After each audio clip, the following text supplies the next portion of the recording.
أسماء مستخدمة بالطائف مسجلة بجوازات السفر والهويات الوطنية.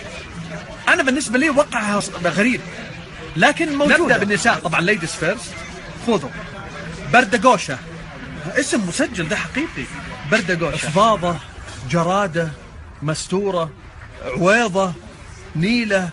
ما شاء الله شلون ندلعهم ذولي لا تزوجناهم. ننتقل إلى الرجال. من أغرب الأسماء اللي أنا سمعتها زبادي، اسم كده زبادي بالبطاقة، بس ما أدري ينتهي تاريخه بانتهاء البطاقة ولا. عويض وعايض ومعيض وعواد، الأربعة ذولي. طايف رسمي 100%. ما شاء الله عليه.